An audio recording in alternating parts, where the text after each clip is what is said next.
Notre corps a besoin de se nourrir quotidiennement par des apports de type macronutriments tels que les lipides, les glucides et les protéines. Ceci afin de satisfaire nos dépenses énergétiques journalières.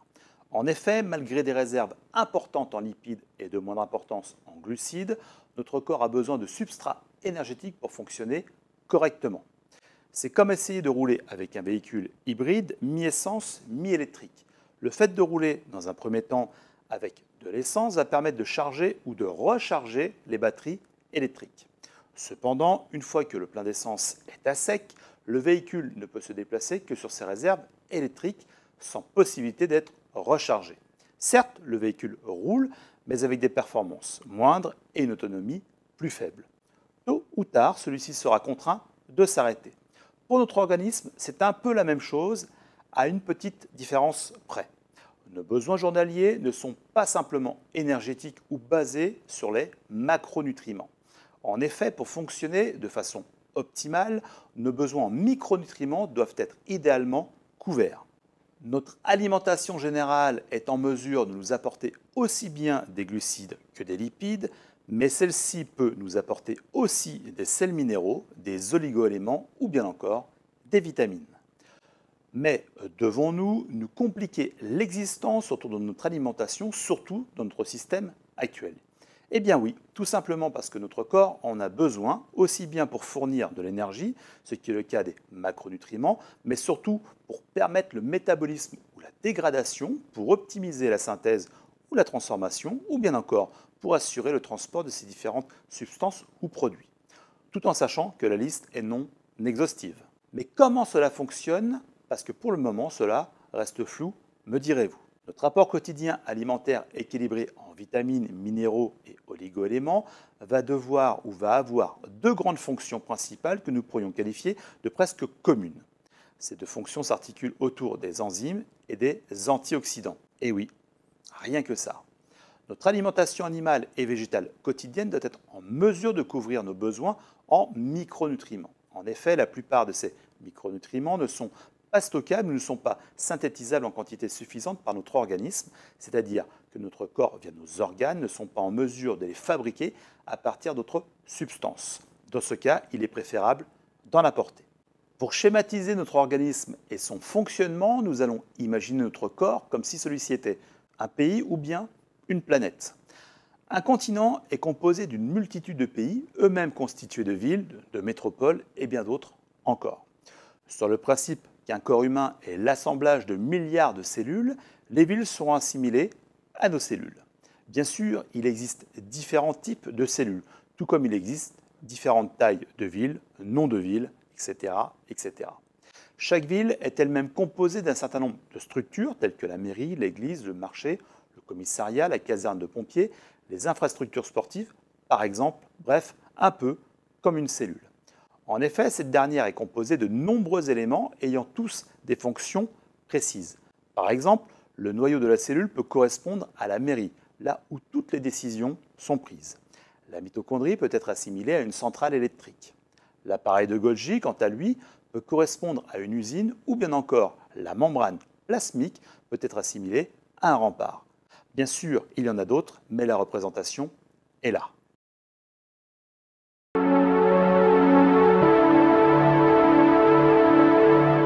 Nos cellules vont fabriquer des enzymes. Une enzyme est une protéine elle-même composée par des acides aminés reliés entre eux et formant une chaîne dont l'objectif est d'être un catalyseur ou un accélérateur de réactions chimiques. Bref, pour faire simple, une enzyme est une protéine qui est synthétisée par la cellule afin d'assurer des réactions soit intracellulaires comme les enzymes de la respiration par exemple, ou bien des réactions extracellulaires comme les enzymes digestives. Pour les reconnaître, elles portent au niveau de leur nom le suffixe ASE, c'est-à-dire ASE, comme par exemple la phosphofructokinase. Nous pouvons considérer qu'une enzyme correspond à un outil et plus précisément un moyen de transport. Il existe 6 catégories d'enzymes que nous allons volontairement associer à un moyen de transport. Cependant, il faut bien noter qu'il existe dans chaque catégorie des centaines voire des milliers de sous-catégories. Nous retrouvons les enzymes oxydoréductases, qui seraient plutôt des camions. Les transférases pourraient être des voitures. Quant aux hydrolases, elles seraient plutôt des bateaux. Les liases seraient les avions, pendant que les isomérases seraient des hélicoptères. Et enfin, les ligases pourraient être des tracteurs, par exemple. Cela nous permet de comprendre qu'il existe des centaines de modèles de voitures, de camions ou encore de bateaux. Pour en venir à nos moutons, nos véhicules correspondent à des enzymes, elles-mêmes étant des protéines dans la plupart des cas. Et parfois directement issues de l'ARN, c'est-à-dire d'acides ribonucléiques, des agents de notre expression génétique, des copies en quelque sorte de notre ADN. Lorsque l'enzyme est inactive, c'est-à-dire que le véhicule ne fonctionne pas, celui-ci est nommé apoenzyme, dans le cas des protéines, et appelé ribozyme dans le cas de l'ARN.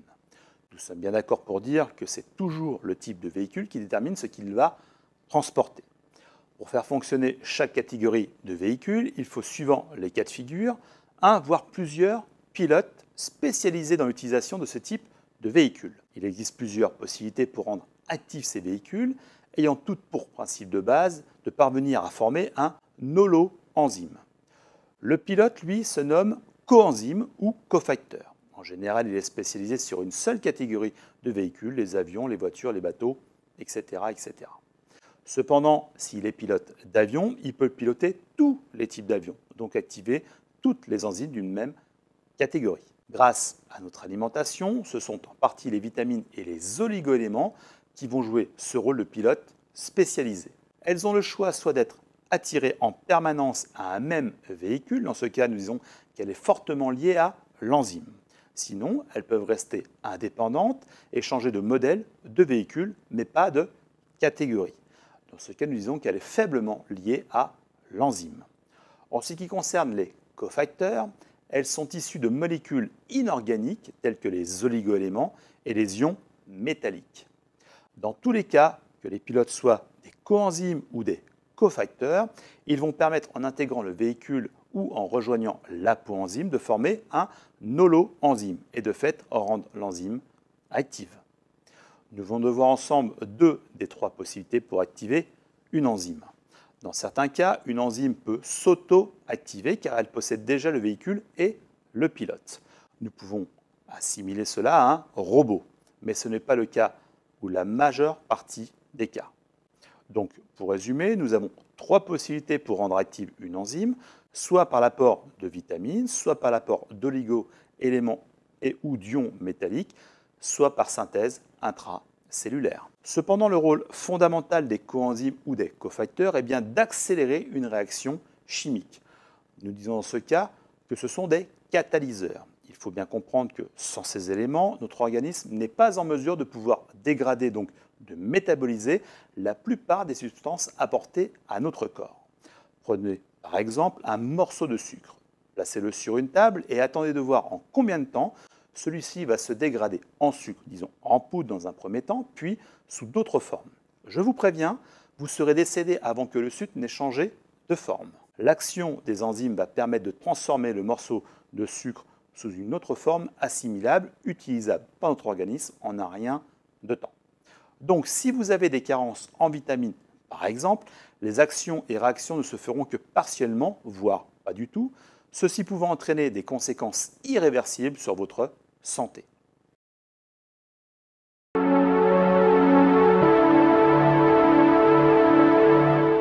Le point commun à tous les êtres vivants est l'oxygène.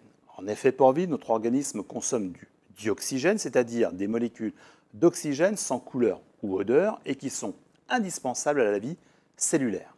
L'oxygène permettant la vie est parallèlement un paradoxe. Et oui, comme son nom le laisse présager, l'oxygène oxyde. Le fait d'apporter de l'oxygène à nos cellules va engendrer un phénomène d'oxydoréduction.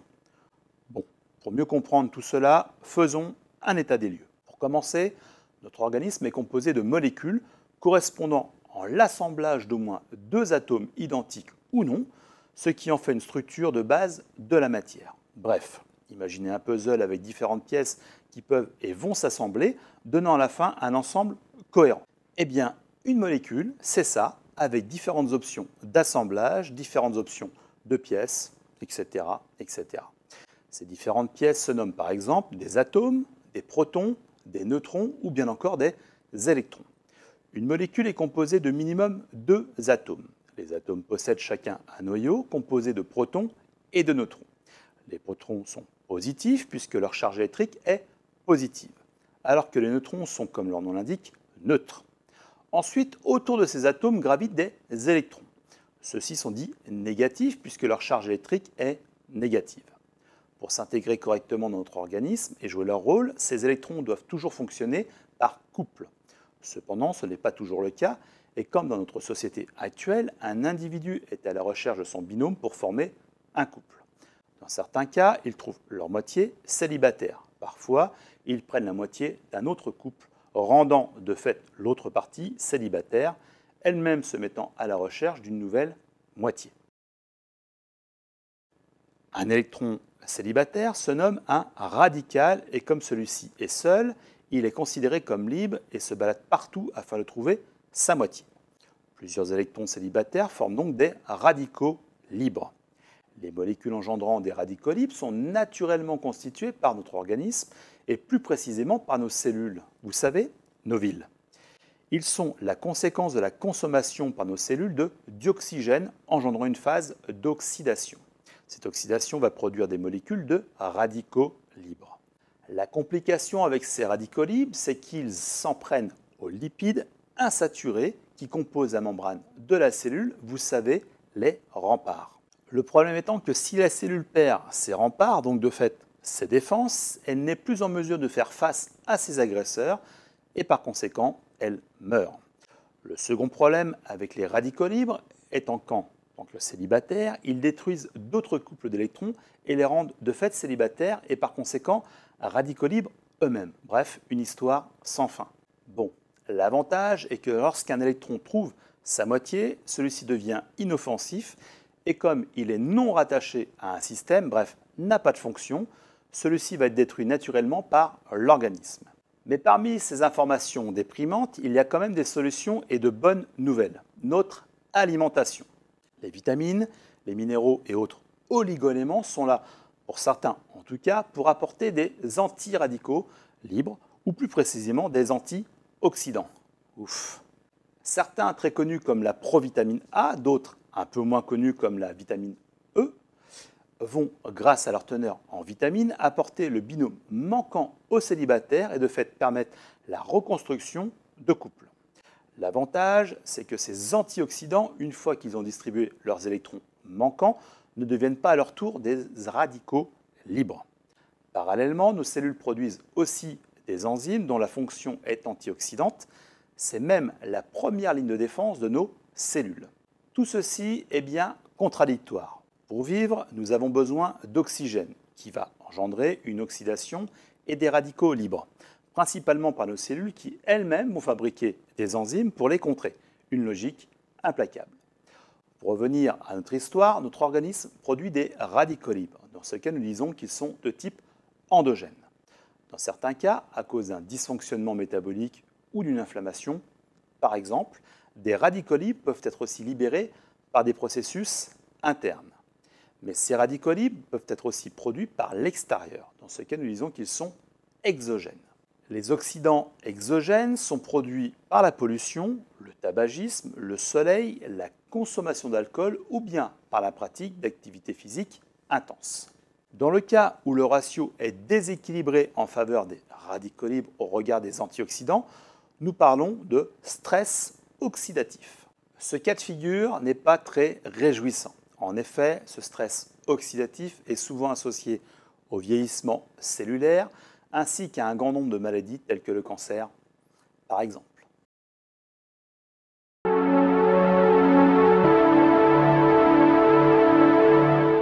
Pour illustrer le phénomène de l'oxydation, il nous suffit de prendre une pomme, un couteau et un peu de jus de citron.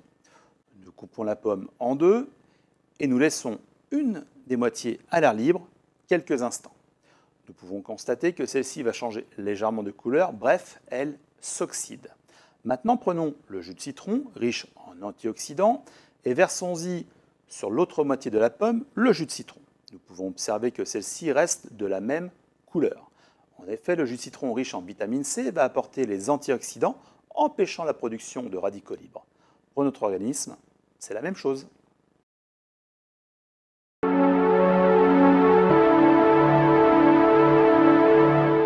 Notre organisme, grâce aux micro- et macro-éléments, va permettre la synthèse d'enzymes, mais aussi l'apport d'éléments permettant la constitution de coenzymes ou de cosubstrats. D'un côté, les enzymes sont composées d'acides aminés, eux-mêmes formant une protéine. Ces enzymes sont principalement constituées de protéines, mais parfois peuvent être composées d'ARN, c'est-à-dire d'acides ribonucléiques, des agents de notre expression génétique, des copies en quelque sorte de notre ADN. Généralement, ces enzymes sont inactives et dans ce cas, elles se nomment apoenzymes. Pour les activer, elles doivent être généralement couplées avec un autre élément de type vitamine, micro ou macro-élément. Dans ce cas, nous parlons soit de coenzyme, soit de cosubstrat. Lorsqu'une enzyme devient active, nous parlons d'holoenzyme. Une enzyme va avoir pour fonction de catalyser, c'est-à-dire d'accélérer de façon phénoménale les procédés métaboliques. D'un autre côté, une enzyme va aussi pouvoir être spécialisée, comme par exemple devenir un antioxydant. Un antioxydant a pour fonction de contrer le développement des radicaux libres, eux-mêmes issus de l'oxydation principalement due à la consommation vitale de l'oxygène ou du dioxygène. D'autres éléments peuvent engendrer les phénomènes d'oxydation tels que le tabagisme ou bien encore la pollution. Grâce à un apport en vitamines et autres minéraux, notre organisme va être en mesure d'éliminer ces radicaux libres qui sont, entre autres, une des causes du vieillissement cellulaire, voire de maladies.